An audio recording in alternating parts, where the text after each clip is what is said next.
الحمد للہ رب العالمین والعاقبۃ للمتقین والصلاة والسلام علی سید الانبیاء والمرسلین اما بعد فاعوذ باللہ من الشیطان الرجیم بسم اللہ الرحمن الرحیم وَإِذَا سَمِعُوا مَا أُنزِلَ إِلَى الرَّسُولِ تَرَىٰ أَعْيُنَهُمْ تَفِيضُ مِنَ الدَّمْعِ مِمَّا عَرَفُوا مِنَ الْحَقِّ يَقُولُونَ رَبَّنَا آمَنَّا فَاكْتُبْنَا مَعَ الشَّاهِدِينَ۔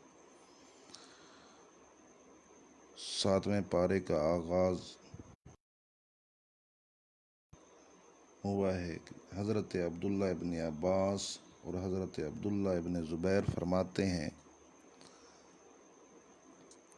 کہ جب مکہ میں مسلمان اہل مکہ کے ظلم و تشدد سے تنگ آ کر حبشہ چلے گئے تھے تو اہل مکہ نے ان کا تعاقب کیا، ان کے پیچھے حبشہ پہنچ گئے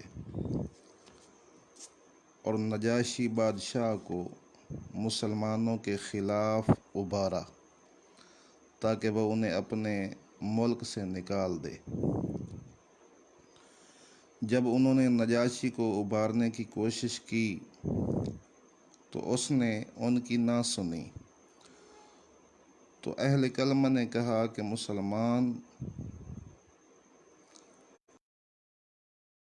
اہل مکہ نے کہا کہ مسلمان حضرت مریم اور حضرت عیسیٰ کے بارے میں اچھے خیالات نہیں رکھتے، تو اس نے مسلمانوں میں حضرت جعفر سے کہا کہ تم حضرت مریم اور حضرت عیسیٰ کے بارے میں کیا خیال رکھتے ہو؟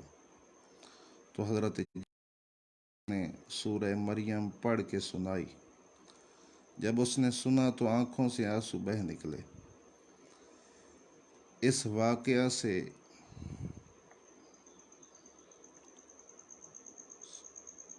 ساتویں پارے کا آغاز ہوا اور آغاز میں جھوٹی قسموں سے بچنے کی تلقین فرمائی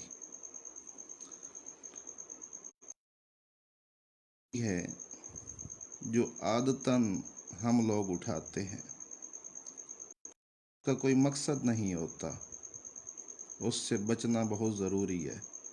اور ایک قسم وہ ہوتی ہے کہ جو ہم قصداً ماضی کے واقعات پر اٹھاتے ہیں، اس پر گناہ ہوتا ہے، اور ایک قسم ہوتی ہے جو ہم مستقبل میں کرنے نہ کرنے پر اٹھاتے ہیں۔ تو اللہ نے قسمیں اٹھانے سے منع فرمایا ہے۔ اگر کوئی قسم اٹھاتا ہے کہ میں فلاں نہیں کروں گا، اگر وہ کر لیتا ہے تو اس پر کفارہ دینا ہوتا ہے۔ کفارہ کیا ہے؟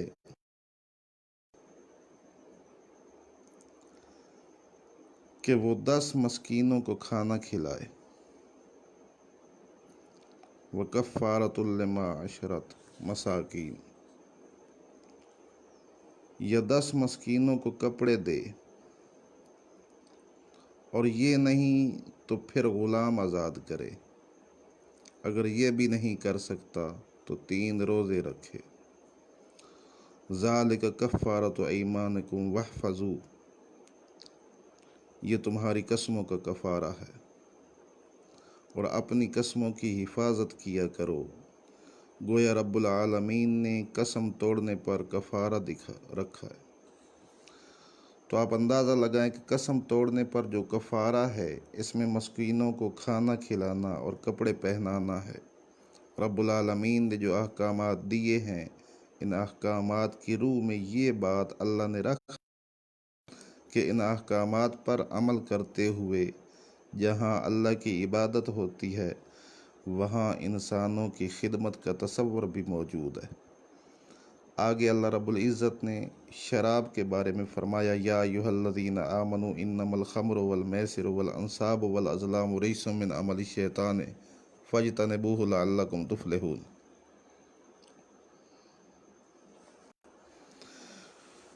کہ شراب حرام کر دی گئی۔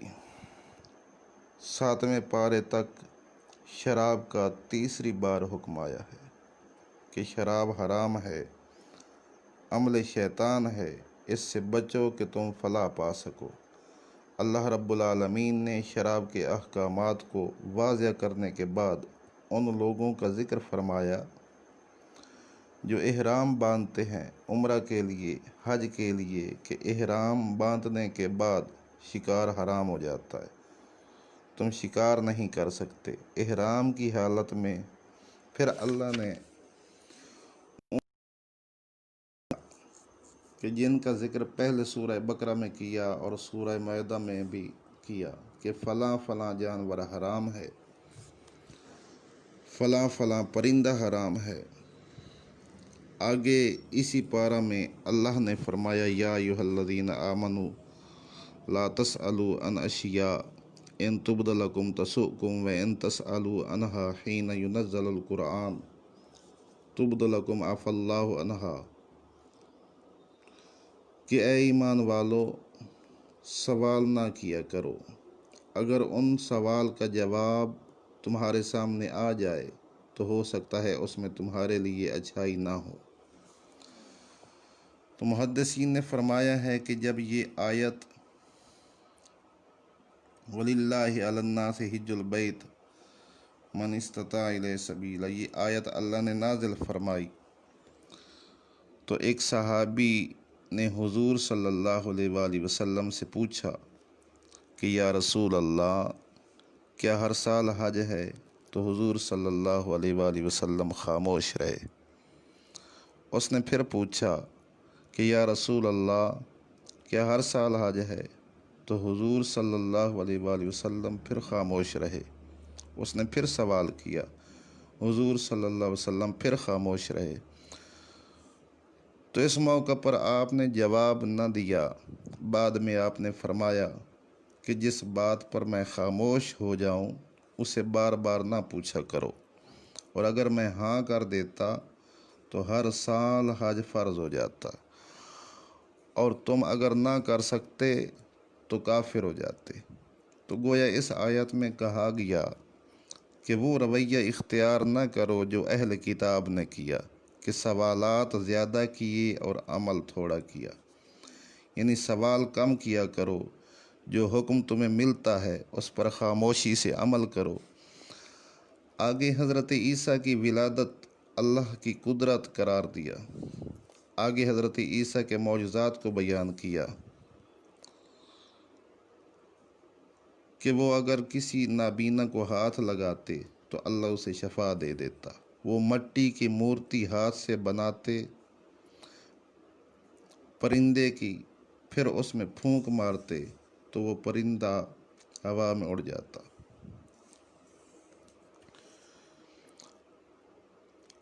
اور وہ مردوں کو زندہ کرتا۔ پھر فرمایا کہ جب ان کو قتل کرنے کی کوشش کی گئی تو ہم نے ان کی مدد کی، انہیں آسمانوں پر اٹھا لیا۔ آگے نے مطالبہ کیا کہ دعا کریں، آسمان سے خوان اترے جس میں دیکھیں گے اور اس بات کا تبصرہ دوسرے لوگوں سے کریں گے تاکہ لوگ تجھ پر ایمان لے آئیں۔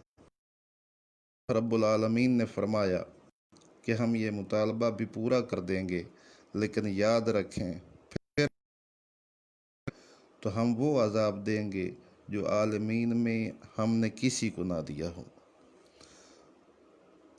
آگے بھی حضرت عیسیٰ کا ذکر ہے اور ایک دعا ہے حضرت عیسیٰ کی طرف سے، فَإِنَّهُمْ عِبَادُكَ وَإِن تَغْفِرْ لَهُمْ فَإِنَّكَ أَنْتَ الْعَزِيزُ، کہ اگر تو ان کو عذاب دے تو تیرے بندے ہیں، ان کو رحمت والا ہے، تو بخشش والا ہے، غالب ہے، طاقت والا ہے۔ مسلسل حضرت مریم کا ذکر فرما۔ آگے سورہ مائدہ کے بعد سورہ انعام کا آغاز ہوتا ہے کہ الحمدللہ الذی خلق السماوات والنور، کہ تمام تعریفیں اللہ نے آسمان و زمین کو پیدا فرمایا کیا۔ گویا اللہ نے اپنے بندوں کو یہ بات آن کا میں مالک ہوں، علی نفسہ الرحمہ، اس نے رحمت کو اپنے اوپر فرض کر دیا ہے، یعنی میں اپنے بندوں پر رحمت فرماؤں گا، عنایت اور عطا فرماؤں گا۔ اس کے بعد فرمایا وَلَا تَطْرُونَ يَدْعُونَ رَبَّهُمْ بِالْغَدَاةِ وَالْعَشِيِّ يُرِيدُونَ وَجْهَهُ، کہ اے محبوب یہ جو تیرے ارد گرد لوگ بیٹھتے ہیں، اللہ کا ذکر کرتے ہیں، رب کے حضور دعائیں کرتے ہیں، کیونکہ سرداران مکہ کی درخواست حضور صلی اللہ علیہ وسلم کے پاس پہنچی تھی کہ کچھ وقت بیٹھ کر بات کرنا چاہتے ہیں، لیکن یہ جو فقراء اور مساکین کو اٹھا دیں، پھر ہم آ کر بات کریں گے، اس لیے کہ ہم سردار ہیں، کے ساتھ بیٹھ نہیں سکتے۔ تو اللہ نے پیارے آقا صلی اللہ علیہ وسلم پر یہ آیت کریمہ نازل کی کہ ایسا نہیں کرنا، کیونکہ اسلام تو ان تفرقات کو مٹانے کے لیے آیا ہے، اسلام تو ان باتوں کے خاتمے کے لیے آیا ہے۔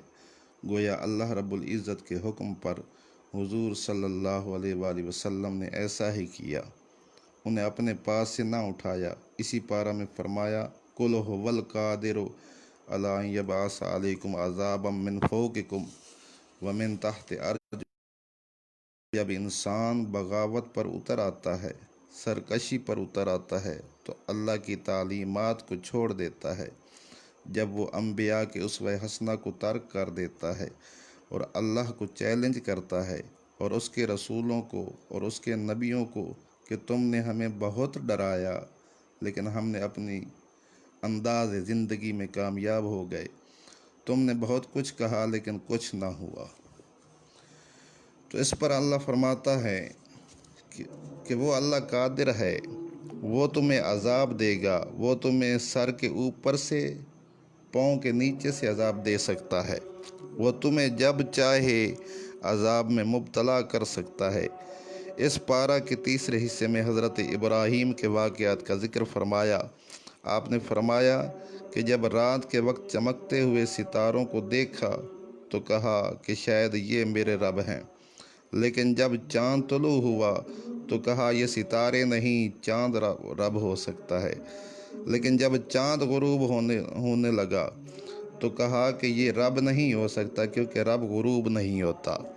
پھر قرآن کہتا ہے سورج نکلا تو حضرت ابراہیم نے کہا کہ شاید یہ رب ہے، لیکن جب وہ بھی غروب ہونے کے قریب ہوا تو فرمایا یہ بھی میرا رب نہیں ہو سکتا۔ فطر السماوات والارض حنیفا وما انا من المشرکین، فرمایا کہ میں اپنی ساری توجہ اللہ کی طرف کرتا ہوں جو چاند سورج ستاروں کا بھی رب ہے، میں ان سے برات کرتا ہوں اس لیے کہ میں مشرک نہیں ہوں۔ اللہ رب العالمین نے حضرت ابراہیم کے ذریعے یہ بات سامنے رکھی کہ سوچو اور پرکھو طرف تب تمہارا ذہن کہے گا کہ کوئی ہمارا مالک ہے، خالق ہے، اور وہ ایک ہی مالک ہے، دو نہیں ہو سکتے۔ میں اللہ رب العزت نے تقریباً 17 انبیاء کا ذکر فرمایا ہے، اور اس کے بعد فرمایا قُل لَا أَسْأَلُكُمْ عَلَيْهِ أَجْرًا، کہ کہہ دیں کہ یہ جو نبی ہیں، یہ جو رسول ہیں، یہ ہدایت کے اس کام کا کوئی معاوضہ انسانیت سے، گویا اللہ رب العالمین نے فرمایا ہیں ہدایت کا ذریعہ ہیں، ہدایت کے لیے بڑی مشقتیں اٹھائی۔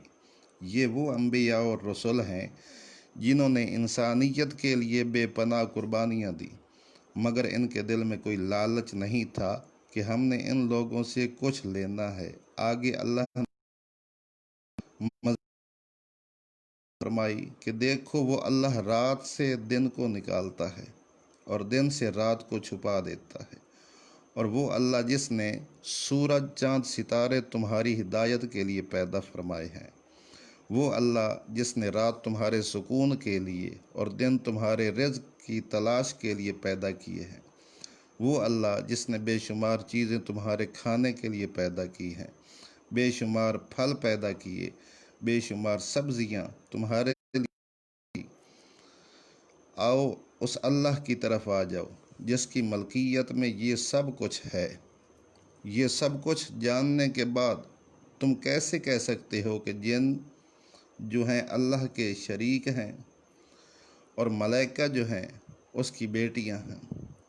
یہ نظریات، یہ سوچ اپنے ذہنوں سے نکال دو، اس لیے کہ رب العالمین نے ان سب چیزوں کا مالک ہے، رب العالمین، اور ہم سب اس کی مخلوق ہیں۔ آخر یہ اللہ نے انسانی زندگی کے امن و سکون اور سلامتی کے لیے ایک بڑی بہترین اصول فرمایا کہ وَلَا تَسُبُّوا الَّذِينَ يَدْعُونَ مِن دُونِ اللَّهِ فَيَسُبُّوا اللَّهَ عَدْوًا بِغَيْرِ علم۔ فرمایا کہ تم کسی کے معبود کو برا مت کہو، اس لیے کہ اگر تم کسی کے معبود کو برا کہو گے تو وہ پلٹ کے تمہارے معبود حق کو برا کہے گا۔ رہی بات عقائد پر، تو یہ بات تنقید کرنا الگ بات ہے، لیکن جارحانہ انداز، گستاخانہ طریقہ سے کسی کے معبود کے بارے میں گفتگو نہ کرو۔ یہ آیت ہمیں رہنمائی دے رہی ہے، راستہ دکھا رہی ہے کہ یہ اصول ہمیں تعلیم دے رہا ہے کہ معاشرہ انسانی میں اپنے عقائد پر رہیں، دوسروں کے عقائد مت چھیڑیں۔ اللہ پاک ہمیں قرآن پاک کے اس اصول کو سامنے رکھتے ہوئے عمل کرنے کی توفیق عطا فرمائے۔ وما علینا الا البلاغ۔